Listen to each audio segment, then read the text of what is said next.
On today's episode of the show, I am joined by Calgary defensive coordinator Matthew Barry. Coach Barry, thanks for making the time. I know it's a different time for everybody in coaching, but lots of recruiting and stuff going on right now. So thanks for joining us. We're going to talk odd front, but before we get to that, just going to let Coach kind of introduce himself and how he got to the University of Calgary Dinos. All right, thanks for having me.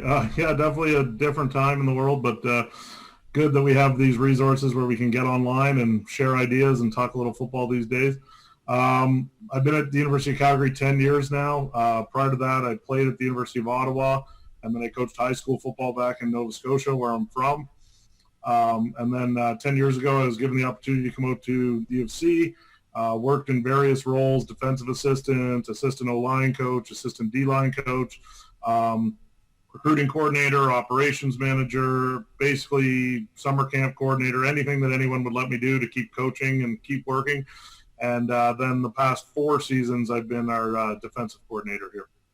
Cool. And what just because I'm not familiar with it, what position did you play when you were at Ottawa U? I played offensive line. Oh, nice. It's always interesting to me to kind of hear, I've had some guys who are coaching offense that play defense and guys who are coaching defense that play offense. And, I think it's one of the cool things about the game is that you can learn so much about the other side of the ball as a coach from having a playing history on the opposite side. So that's really interesting. Sure. Sorry, go ahead. It was just that, I was breaking down the offenses for the defense and then spending all that time against, around really good defensive guys. I just took it as an opportunity to just continue to learn. Yeah, and I think that's something that's so crucial. And, one of the things I tell my players all the time is, you never know ultimately where your future in the game is. You know where you're at right now. And, I coach a summer football team here in Ontario, and we have some D linemen that I'm sure will be great offensive tackles in the league. We have some, running backs that will become great free safeties. But it's important. I think guys recognize because they often think, okay, they define themselves by that position, right? And I myself, my journey to playing football in the U Sports level, if I wasn't willing to make a position change, I'll tell you right now, I wasn't athletic enough to play D line, at Laurier. So me moving to an offensive line position, I always felt like it gave me a bit of an advantage because I played defensive line. I'd been in that world. It made it a little easier for me to understand as an offensive lineman. So, that's really interesting. And that kind of brings us to, what I want to talk about today. And that's, I was watching some of your guys' film, and obviously you guys are coming off a 2019 national championship, and congrats on that. And I think anyone who's watching the really good teams, you're always interested by, if you see something really good teams doing that not a ton of other people you've watched are doing, it piques your interest. And one of those things, for me was your guys' use of the odd front. And that kind of 3 down front you guys are using a ton as the season went on. So for the people who are listening and watching, what I basically mean by that is just any 3-man front people generally call an odd front. And there's lots of different ways to play an odd front, so I'll let you kind of get into what you guys are doing. But my first question is, how did you kind of get to using that odd front, and what advantages do you think it gave you as a defensive coordinator and as a defense? Well, I think it's something that traditionally at Calgary for a long time has been a part of the defensive philosophy back to the 80s when they had very successful national championship teams. They were playing a 30 front in those days. It was more of a true 3-4 because teams were tight ends and fullbacks and heavy run personnel. But so Coach Harris, as our defensive coordinator, who I worked under before he became the head coach, that's what he grew up in and playing. And so, it was a front that he believed in, and it was something that he taught me a lot about. And, I think one of the challenges we have sometimes is just finding 4, 5, or 6 defensive linemen that can really go out there and dominate, and especially those defensive end type players. And so, if you got 4, 5, or 6 guys who may not be elite on the athletic end or on the pass rush end, but are good, hardworking players that play fundamentally strong football, it allows you to have 3 really good ones on the field and have some depth behind that you can depend on. And then it allows your linebackers to become your athletes and your guys that you force to sort of make the plays in space. And, you can sort of keep them clean and allow them to do some interesting things and bring pressure from a lot of different places. So I just think like the multiplicity of it is something that, drew us, to this. But we've been back and forth, and we've tried to be very multiple with our defense. At times we do line up in a 40 front. And so we've kind of bounced back and forth. In 2016, when we went to the national championship game against Laval, my first year, I had 6 pro D linemen. So we played a 40 front almost exclusively because those 6 guys could rotate into those 4 spots and make us the strongest defense possible. Whereas, once those guys left or went out of the program, then sometimes the 30 became the greater option. But in a lot of cases, we just like it because it allows you to have another athlete on the field and allows you to adjust a lot easier. And in terms of personnel, we do tend to substitute some packaging in terms of adding an extra DB or an extra linebacker based on what the offense does. But I find that the 30 makes you that little bit more flexible than maybe the base 40 does. Yeah, for sure. And I actually remember my high school playing experience. I was kind of saying before, I played mostly D-line. And we went to a 30 in my last couple of years because we had 4 linebackers that ended up playing university football. And I think we had 6 D linemen total, right? Yeah. So it's that struggle to find linemen. I think, a lot of coaches can identify with that. And, I think the odd front gives you a chance, like you said, if you've got a few more of those really good hybrid athletes that you can get on the field, or you just want to make sure you have enough depth at the D-line spot. Well, now your old 4th starter is your first guy off the bench. And I think most people are rotating at that position anyway. It's tough on the body to be playing, defensive line at any level. So that's huge.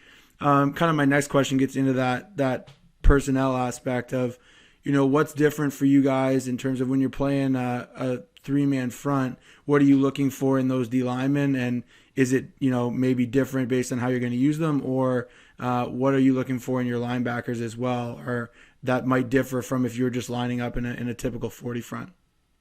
Well, I think the 30 front defenders or the D linemen have to be stout enough to eat a lot of double teams. Like, unfortunately, it's a defense where you're going to take more abuse than glory at times, and that's a tough thing to get guys to buy into sometimes. But it's one of those where, because you present some different looks and bring different pressure, sometimes those guys get unblocked because of it. So you have to trade off that sometimes you're going to take abuse to gain those plays where when it's your chance, you're going to make a play.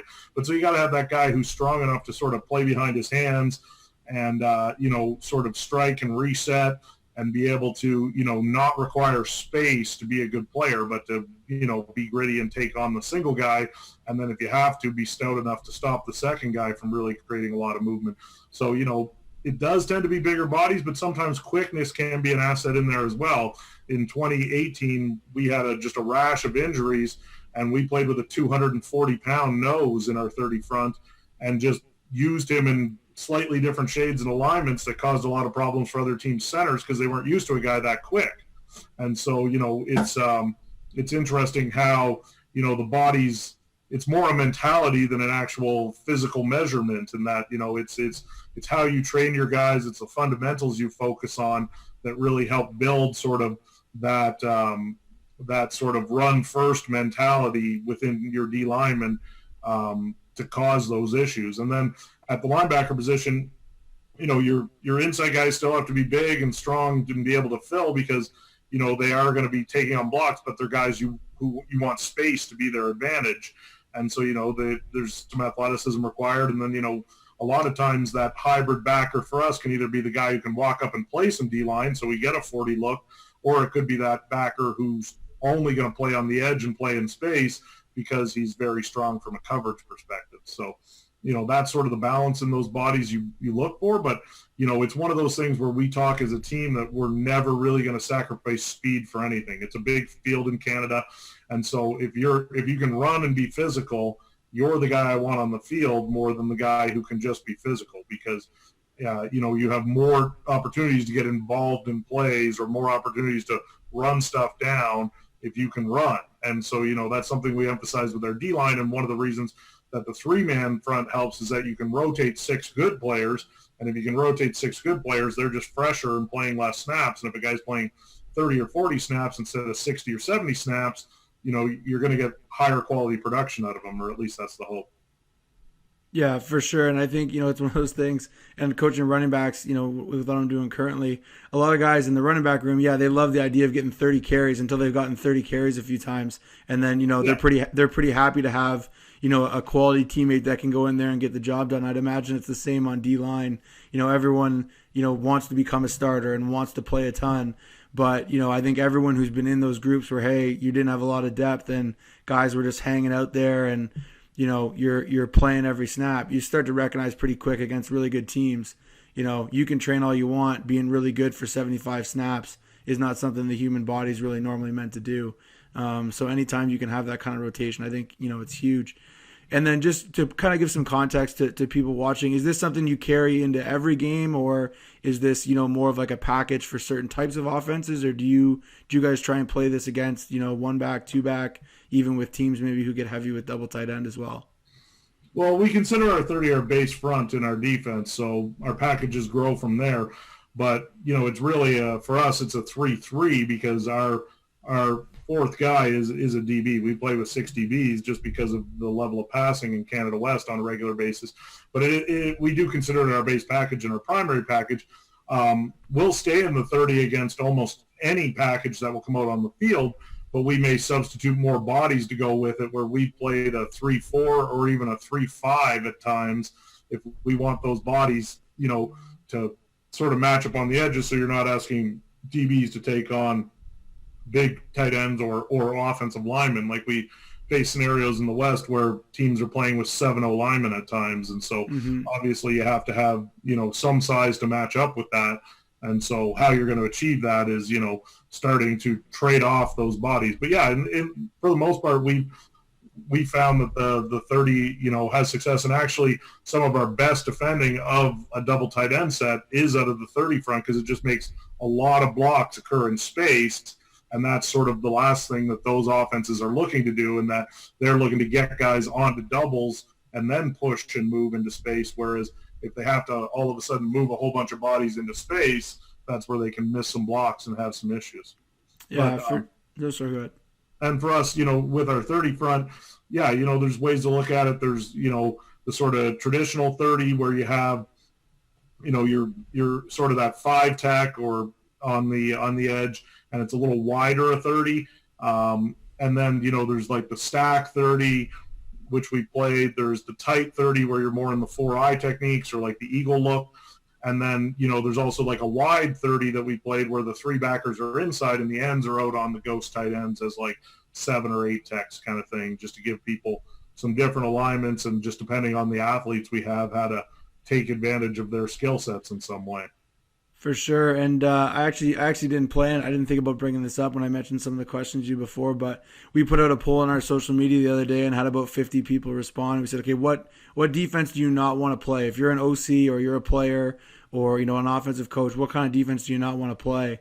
And we put some of the, generic 40 place quarters or, cover 3, cover 1, and blitzing 30 was 72% of the people who replied to that, came out and said flat out, yeah, if we could erase one defensive philosophy from the game to make our lives easier, that blitzing 30, I think, gives people a ton of trouble. And even the variety you just spoke to there, you can take your basic 30 principles, and just by moving the relationship between those DNs and outside linebackers around, you can create a ton of different looks. And I know as an offensive lineman, when I was playing in the OUA, we were mostly 40. Like the vast majority of teams would play a 40. And you just hope, if the team hadn't showed a 30, you'd really hope that week they didn't come out in one, because it just creates different angles for the guys up front. And like you said with the double tight end stuff, it makes people who are uncomfortable playing in space have to play in space. And I think that's, it's easy to draw it on paper. Oh, yeah, the tight end's going to go block this guy and we're going to block down here. But when guys are actually in those situations on good athletes, it becomes really tough. So taking a look kind of now, if you were, just drawing up some base stuff in terms of alignment and assignment against, you were mentioning you saw a lot of, spread passing in Canada West. And I think the spread is a big part of, what a lot of high school coaches are seeing now as well. What's kind of your basic alignment for your guys in that 30? And we can maybe pull up some film to take a look at some of that as well. Yeah, sure. I can, for us, it's really about, are they a run first team or are they a pass first team? And that's going to determine some of what we do against them. And then it's going to, then it's sort of like, what kind of athletes do they have on the O-line? And then what kind of athletes are their playmakers? And that's the discussion we sort of go through. But it's also just what our guys are playing best in at that time as well. If we have a bunch of guys who are comfortable being 4 techs or 4 eyes and, playing inside and eating those doubles and letting our other guys run free, that's great. Whereas, if we're a little bit lighter or whatever, and we have to be able to widen out a little bit or run some more stunts, then our alignment could change and evolve. But for us, the big thing in our 30 front, if we're going to go with that eagle or that tight alignment, is the placement of the backers. And so what we've evolved to the last couple of years is that we have two versions of it where we play with basically a zero tech by the nose tackle and then four eyes by the tackle and end, or the two edge defensive linemen. So they're inside players for us. And then our nose is a backdoor player. So our nose is working backdoor off the center's movement. So we can also designate a gap if it's a young guy and we don't feel like he has the footwork or the ability to sort of work that backdoor. We can say he's just in strong A all day or he's in weak A all day, something like that.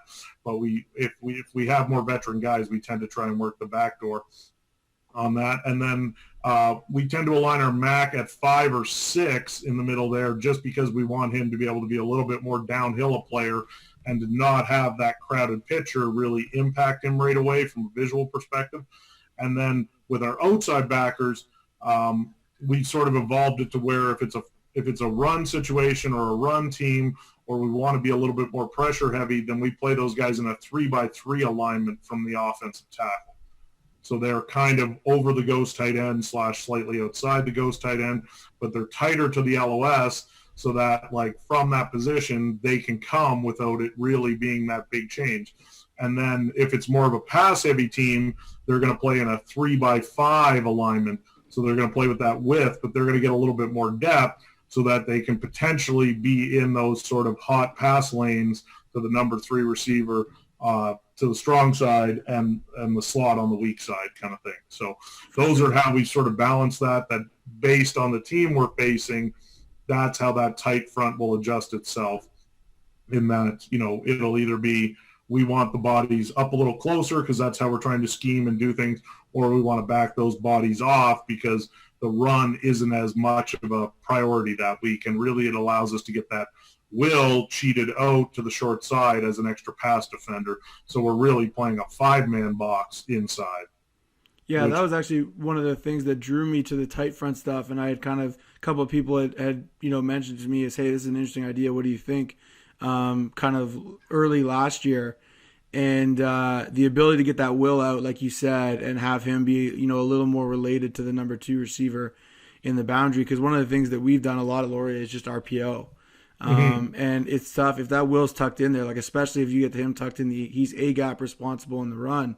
Even if he's patient, he's just got such a long way to go to get back into that window. And that was the initial thing that drew me to it. I was like, man, this would make, a lot of the basic RPO stuff that people are starting to make a bigger part of what teams do, and even in Canadian football, it makes that stuff tough. Yeah, and so one of the things we worked on with our Wills over this past season is that we've worked on where they become that sort of shuffle or 50-50 player for the quarterback on the RPO, but they do it at depth. So they try not to cross the LOS. So they're trying to stay at depth where they can 50-50 to play that pull by the quarterback, but then they're in a place where they can fold from the backside and be a late run defender if we get the cutback run. For sure. So that's a big thing we made a focus. But I'll just pull up our game against UBC from the season. Here's an example of our tight front for us. So as you can see, max at about 6, 0 tech, 4-eye, and then, the 3-by-3 alignment here. Our Will does a better job than our Bob, but that's also due to the tightness of this receiver. So if this receiver is getting too tight, we don't want him crowding our strong safety's pitcher. And so he can play where that can sometimes become sort of a 1-by-3 or a 2-by-3 more than a true 3-by-3. And on the short side here, it's fine because if this guy's coming in to try and dig out, then our halfbacks, that's an easy read for him to add in. So, but that's essentially how that alignment works. And so this is how we talk about that, if you're RPO here, now all of a sudden you have 3 defenders to crowd this pitcher a little bit more. And now is this guy coming to play the Q, or is he dropping under that rope by number 4? So UBC was big on their add-in blockers. So obviously 32-23. So safety tracks it across. We're spinning. Okay, in our spin in this case, strong safety stays low on the field half becomes the high player in the spin here, just so that they don't have to have as many moving parts for us. So you'll see the automatic backdoor by the nose here. He also grabs and gets a piece to slow that center up. Okay, so he's going to try and take two on that one. He actually ends up spinning out of it. And in this case, we get beat on this run because our will doesn't get inside the bomber here. So when they bring this add-in blocker, the will's got to fight inside of them to force the bounce on this. The will gets boxed out. Now the half gets boxed out, and now becomes the free safety is really the only fill player we have left. He gets now blocked by the guy who comes all the way from wide out. And so now you're in a situation where it's your corner trying to come up and box a play in. Luckily, the free safety and the nose tackle are able to converge on that a little bit. So it's not a bad job by our will fighting it off. But, this is an example of where, having the will in space is a great thing. But if somebody's able to take advantage of that space and take that gap from him, that's where challenges tend to present itself. So, in this defense, the sort of abilities of your will are very, very important. Now, for us this past season, this was a sophomore player for us. The previous 5 years, we had the same will, so a little bit of an adaptation for us. For sure. That, this guy was really good by games, 10 and 11, but during the season struggled at times. And I think, it's like anything, right? Like any system, the offense is going to be able to draw some stuff up and make some things challenging for you. One of the things that I really like about specifically the tight front, talking about Odd having those 2-4 eyes or, four-tex, like you said, in the B gap, is you're going to make teams. You look at, a lot of, and I think it back to, what I see in my summer league that I coach in. You're seeing zone, you're seeing quick passing game, and it's tough. Like here, UBC's adding a bunch of guys to the box, and, this isn't probably a super common look. Not a whole lot of, high school coaches are dealing with, okay, the receiver is going to go crack your free safety and you got, motion and guys adding in late. It really makes some of the simple stuff, people like to run quick game, the zone read or, base zone runs in general tough. Like you said, that backdoor for the nose makes it so tough for that combo. Cause you see here, and I think you guys had a pretty good nose from the film that I've been able to see.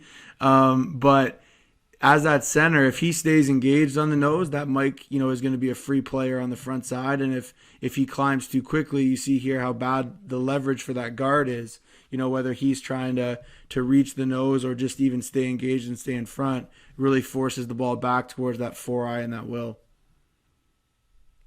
Yeah, for sure. That's the pitcher we're going for. It's just hopefully he can sort of, read this a little sooner. One of the things they were doing was that they were handing off to follow this motion, and that was something a little different than what we had seen in the past out of them. So just because I know it's not something maybe that people have heard, when you talk about backdooring the center's block, what's the footwork and what are you telling the nose in that situation? So I know the theory behind it is we always want the Mike to be able to go to the ball and let the nose kind of eat that double team in the backside. What's the footwork and what are you telling that nose in terms of, hey, you're in your stance and you don't really know which A gap you have at the snap?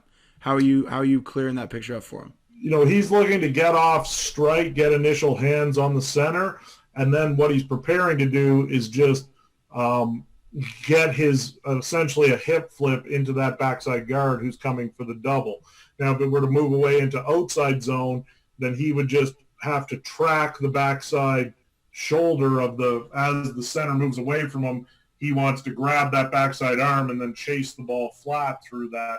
So, it's more about just coming off with a powerful strike to begin with, not sort of shading it one way or another.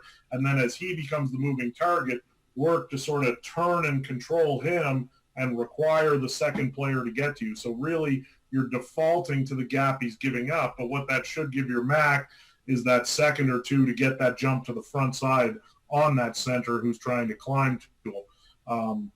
So, that's where those guys can work on it. And, that's where if you have a veteran nose, he can start to be a little grimy with it and start to sort of hold and hook that center and pull him so that, really he's trading 2-for-1 in a conscious manner. But if that backside guard's not quick enough, he can also split that and be disruptive into the backfield. So it really makes the backside guard have to dig that guy out and really try and push it. And it really it makes it more of a scoop than a true like push double for any of the O-linemen.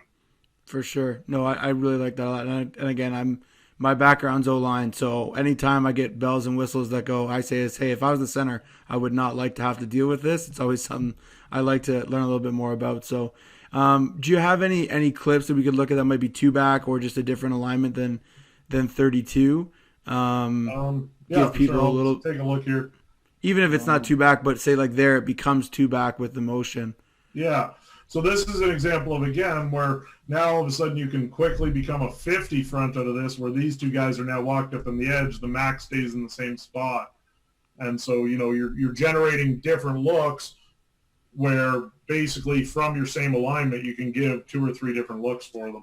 So in this, like, it's 2nd and 2. So I'm guessing we're in a cover 0 call here. And so you can see that our strong safety, as soon as this guy adds into the backfield, he's exchanging him with the free, and now he's starting to slide over the top on this. And so in this one, what I'd say in our cover 0 is that our MAC is blitzing, and our safeties are actually the guys who are back responsible. So in this, as soon as he crosses, free safety has him. Now our strong safety is actually the guy who's responsible for him in coverage, so that we can send all 6 defenders in our front.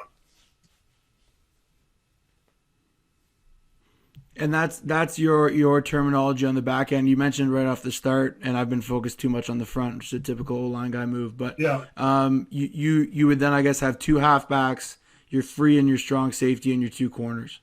Yeah, exactly. So for us, the only time that this player would be considered a Sam linebacker would be if a team was double tight end or had a really good single tight end, essentially, because then we would match it with a true linebacker body. But for us, probably 80% of our first downs, that's going to be a defensive back.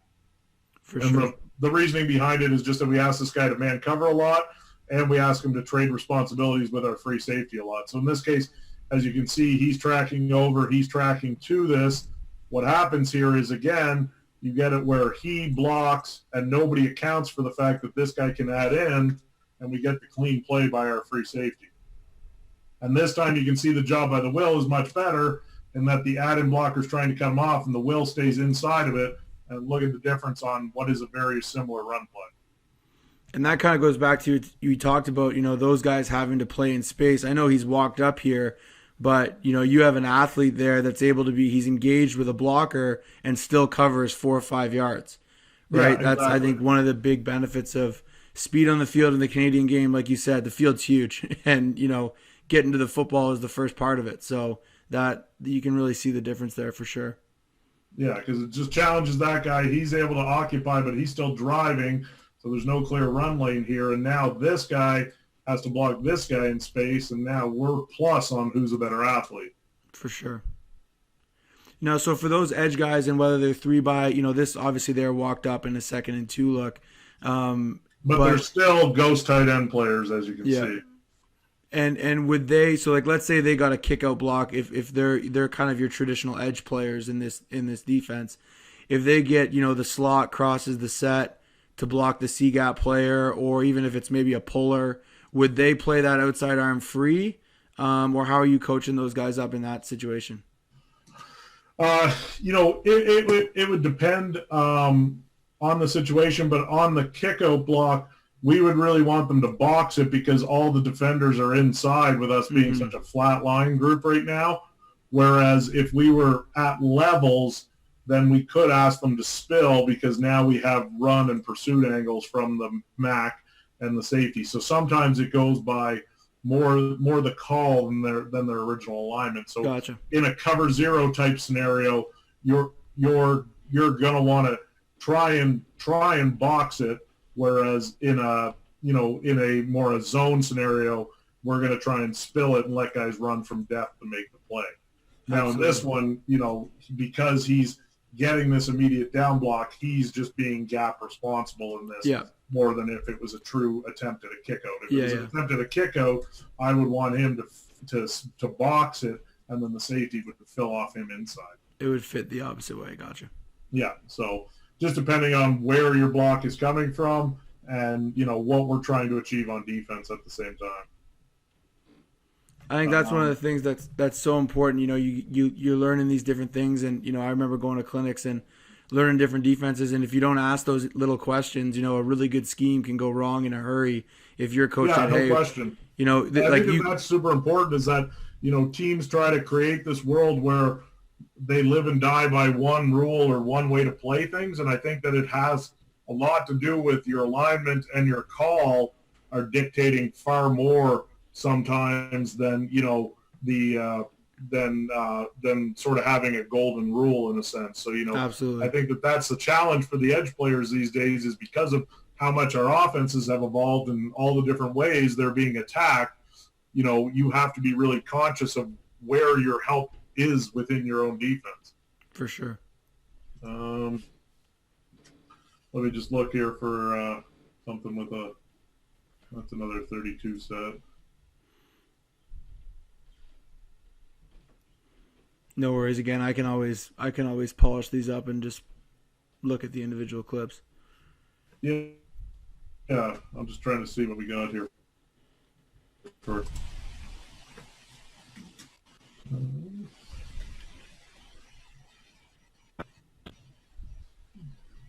So here's one with a tight end, if we want to look at this one. Yep, sure. Okay. So I'm going to say 1st and 10. All the data's not on here because this is our online system that I'm using right now. So they have, they got 3 guys to the boundary.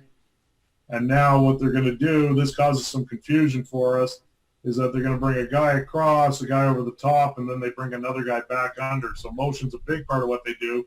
But what happens is our 3 defensive backs lose sight of the tight end here. And so this becomes dangerous for us, but because this guy and this guy play their rules, the quarterback is forced into the run play in this RPO scenario. So they beat us on the motion and the play design, in that right now we're getting sub-motion across and we're getting released by the tight end, and these 2 guys both come up and attack the sub-motion guy and leave the tight end basically empty on the corner. But because our will, when he gets the tight end block down, comes super hard to the mesh, he forces the handoff, and it's able to save us where it becomes a run play for us. I think it's a good clip here, and you see, we talked about kind of at the start the D lineman having to wear the doubles a bit, but here I think you see the benefit of that 4-eye, and again, as I said, as a former offensive lineman, I never like it when I don't have any help and I don't have leverage. And you see here the way you play the nose, it's so challenging for that backside tackle because the guard can't give him any help, or you're turning somebody loose, in the A gaps.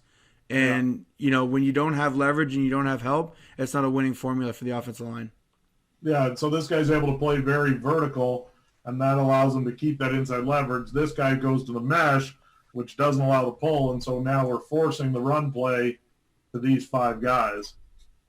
And if here's an example of the nose, grip on the center, hip to the guard, so he's perfectly occupied here. Okay, this guy's done the same, not quite in the same leverage, but Mac is completely clean, Bob is clean, Will is forcing, and our end is well leveraged on the play. Yeah, it's where you're creating block angles that aren't, like you said, aren't offensive line friendly, and where you can really just let these 3D linemen be very physical, very vertical players. That was one of the things I liked about it from a high school standpoint, and I think there's a lot more coaching that goes into defensive line play than a lot of people really realize. But, I've always found it's tough, man, to get those guys, if you got, in our situation, summer ball, we have them for 12 weeks, 15 weeks, right? If you can find a system that lets them attack a gap, and like you said there, for that 4-eye on the backside, he's able to play vertical. And I think that aggressiveness is great for those D linemen because you're almost turning them loose, right? Because they're almost not expected to make the play, right? They're supposed to be keep guys clean. World really simple because, we spend a ton of time on strike, a ton of time on first step, a ton of time on the sled, so that those guys are just reinforcing those principles of just being very physical, very vertical. So their identity, can be very simple in their world. And then you're generating a reward system for them, because if you keep it to 2-3 yards on first down, then on second down, you can become the pass rusher. So, I think that's the advantage of the 30, is that you're selling them on, somebody's going to get a single team, and you guys are determining your own future in terms of how often you get the pass rush. Absolutely. So kind of, taking the next step to this, I think it's something that a lot of people are interested in, and you're starting to see the 30 pop up a lot more. I know we're seeing it in the OUA. More teams are working with that structure, and even, in the NFL and college football. If you were a high school coach or talking to, high school coaches, what would kind of be your base package? So, we've talked about general alignments and things like that. What would you be kind of looking to add? Okay, we've talked about the run fits a little bit already. But if you're looking to play a simple version of this type of front, where would you start as a high school coach?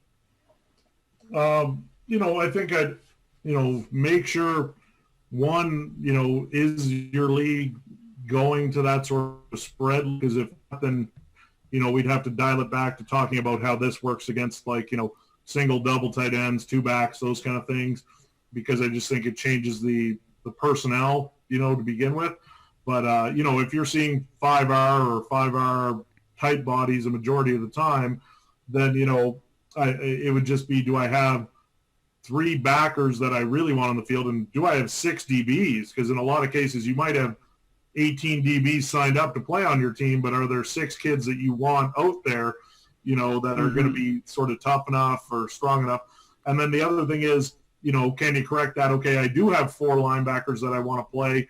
Well, then who is the best athlete of the group? Because that's got to become the Sam, and that's got to become the guy who's going to do a little bit more in terms of coverage and, and being a run defender. So, you have to find out if you have that hybrid guy who's sort of athletic enough, tough enough to fill some of those roles, I think first and foremost as your question. And then, are you going to have a coach and a group of D linemen who are going to be willing to commit themselves to this? Because I know if your coach was a defensive end, he's not loving this system at all, because he's probably wants to teach pass rush moves all day and not hit the sled. So, I think that it's about, like, who are the people who are spurning this on and who are providing the mentality for you to create an environment to teach it. But if the case is that you have some, you have 5-6 good sized kids who are willing to work hard and are pretty selfless, and you have a coach who's willing to just, work on them being tough and aggressive and vertical and very simple in what they do, then I think you can definitely, work to apply it.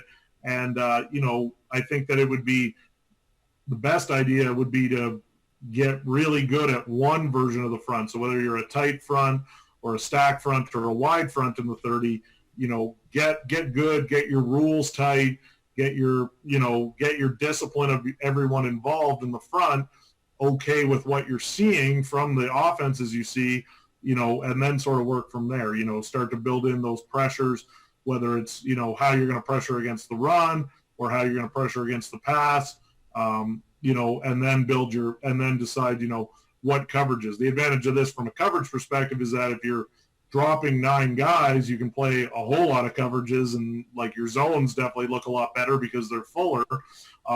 But if you're going to, bring one guy and, make it a 4-man rush and play zone behind it, or make it a 5-man rush and play zone behind it, then you have to identify, what's going to work for you and the athletes you have. And then, the best case scenario is if you do have some really good athletes in the back end, if you can play a whole bunch of man, then this is even more fun, because you can definitely bring that, that 30 pressure look from a lot of different places and be more creative with it. So, Absolutely. I think that's an important part of it, is just, sort of ticking the boxes on those questions, and then, becoming comfortable so that you have the answers as a coach. And it's not to say we need to have all the answers all the time. Sometimes you got to hit the chalkboard and figure it out.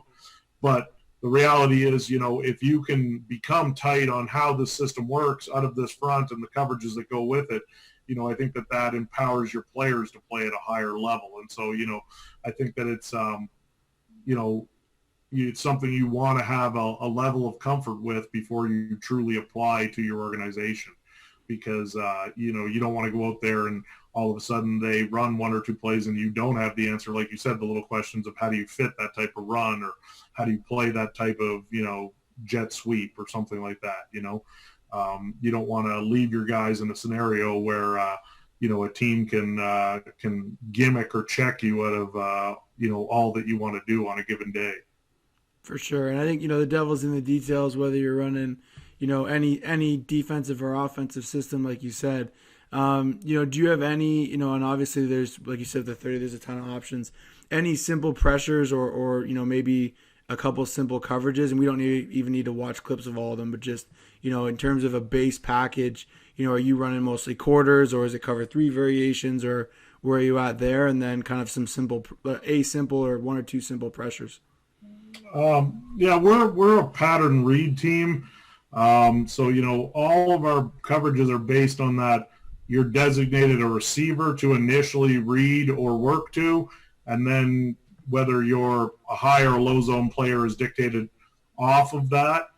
It's not quite a match concept as much as it is based on that everything sort of evolves into man at some point for us. So it would be kind of challenging for a high school to take on. I've talked to some high school coaches about trying to mimic some of what we've done, but it takes quite a while to sort of master the communication, switches, alignments, those kind of things that we do. But, in the past we have played sort of a 2 and cover 2 and cover 4 look out of our 30 defense. Those were what we thought paired best with it, and that you could get a lot of low jammers if you thought a team was a quick team, and to have more bodies around to help support the run. And then, you could take that same thing and evolve it to where instead of the corners being press and run guys, they're true deep zone guys, and make it into a cover 4 look. So I think that, that would be a good starting point for a discussion of like a high school team to look at, is that, could they master those two things, adjust them properly, be comfortable with how their guys are doing it? Are the refs in their league not going to throw 3 million flags if you are trying to jam some people? For sure. All those kind of questions. And then obviously I think that, in a 30, you have to be able to run some cover 0, because that's how you're truly going to take advantage of bringing, 6 or 7 bodies to really cause problems for people. And so with that, I think that, it's looking at, do you designate a linebacker as the guy on the back, or do you designate a defensive back as the guy on the back, or do you work with peels off the edges where, it's whoever the edge rusher is has to come off the blitz if that guy's coming. So I think that, you could generate a package from there, but it's becoming comfortable with, can you pressure on first down and not get gashed in the run game? So having that ability to stay gap sound, I think is very important and very challenging. And it's something that we've actually dialed back in the last few years, because we found that like being overly aggressive on first down was actually costing us some big plays. Whereas, leaving it to more when the sticks are against a team, they have to sort of make that decision to take the shot or check it down. And, if they check it down or throw it short, more times than not, you can rally and make tackles. So, I think that's the first questions you have to ask yourself from a scheme perspective. I think if we want to look at, I think I have 1 or 2 pressures in this game that we can look at. Sure. And I'll see if I can find a coverage example or 2 as well. That sure. If you got a second, and we can sort of go through some of what we're trying to create there. All right. So here we're in our tight 30 again. So 3 inside guys, outside backers. They're going to try and bomber a guy to the edge here to help with the pressure. We'll go to the end zone view. I think it'll be a little easier. So basically on this pressure, what we're doing again is that we've shifted it so that we can bring the 6 guys in the box where the free safety has the running back in this responsibility for us. And so you'll see here that basically what we're trying to do is Mac is trying to split the A gap with the nose tackle. These guys are B gaps. He's here.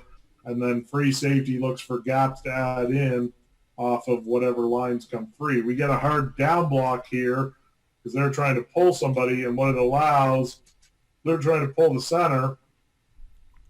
And what it allows is that because now basically the 2 A gaps have disappeared with this down block, Charlie's able to flow over the top and over-penetrate it there. And then this is an example of where I talked about with the cover zero, or see how Grant's trying to box it and keep it inside because he knows his fill is coming from that safety who's tracking in a downhill manner, and he knows that Charlie's also blitzing up the middle as well. And then because we get the bomber on the backside, this is an error. Sabumi should be going inside and Sterling should be working outside. But because Sabumi works so hard outside, now Sterling slides to cover him. So we spent time in practice about if guys lose their gap, this is why playing cover zero on first down concerns me at times, is that you got to learn to cover up the guy next to you. So you have to know multiple people's assignments here to really make this work.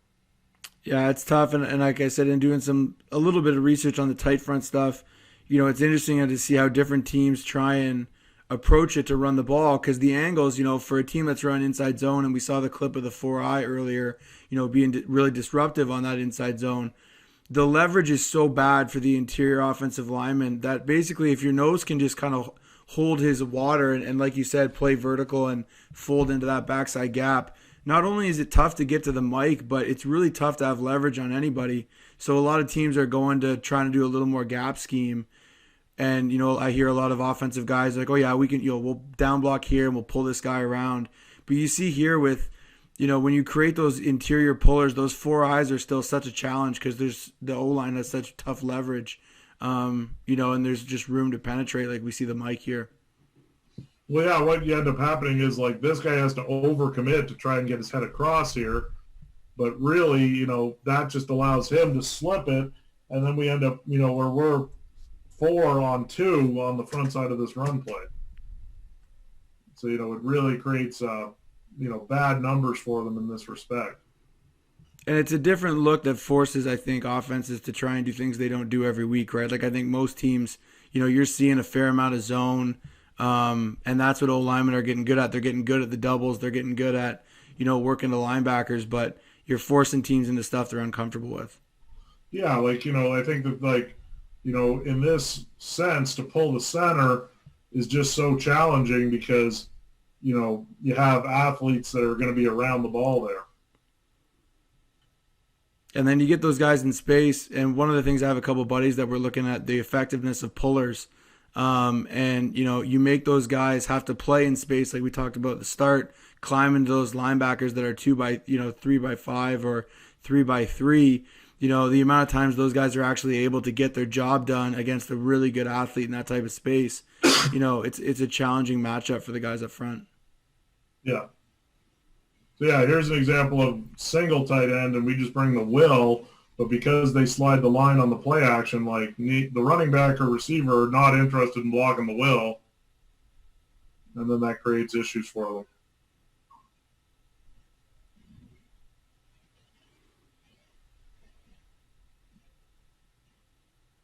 So, here's where just the quick generation of the fourth rusher causes problems.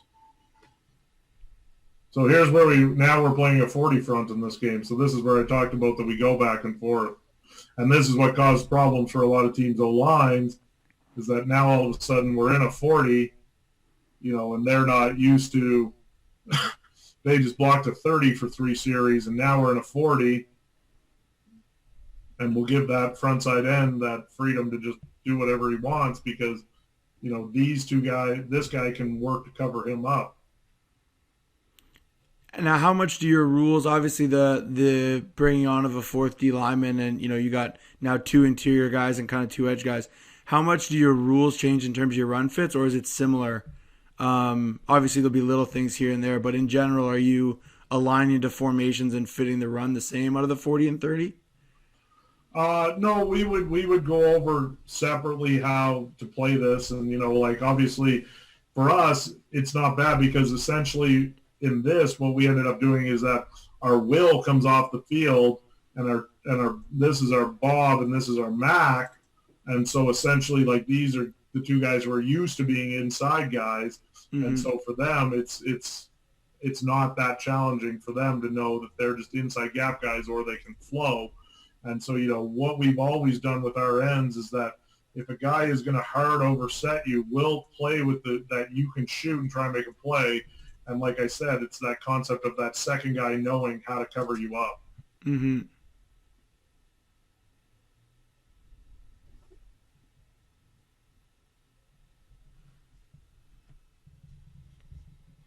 Yeah, I think the going back and forth, it's so tough, as an offensive lineman, because so much of being able to be effective, in the run game or the pass game is not only knowing who you're going to block, but where everyone else is in the system. And when you create that change, and now, five guys across the board have to understand, okay, they're not in the 30 anymore. And then you go back to the 30 and you might have a guy walked up and sometimes it looks like a 40. And, Yeah, that indecision is tough on guys up front. for sure. Awesome. Well, hey, I really appreciate the time, and I know you guys are coming off a huge season at Calgary, and hopefully we're all back. I know Canada West did some stuff with the abbreviated schedule. I think they released, last week or a couple weeks, and we're all kind of looking forward to seeing, hopefully whether it's high school coaches or university coaches and players, we're all back on the field sooner than later. But I really appreciate you making the time to talk to the people watching the show about what you guys are doing there. And obviously it's something that's been super successful, not just in this last season, but for you guys in the last number of seasons have been really, really solid out there in Can West. So I really appreciate it. Oh, no problem. Like I said, at this time and basically any time in the off season when you can talk football and watch some clips and have some conversations, it's always something that I really enjoy. So glad to have this opportunity. Hopefully, it spurs some conversation. And if coaches see my info there on Instagram or Twitter, please hit me up if you have any questions or follow up. I'm always willing to take the time to have some chats with some coaches. Awesome. I'll make sure I put Twitter and Instagram or email, whatever connections make most sense, and I'll throw that in there with the stuff. So appreciate it, Coach, and have a great rest of your day. Yeah, you too.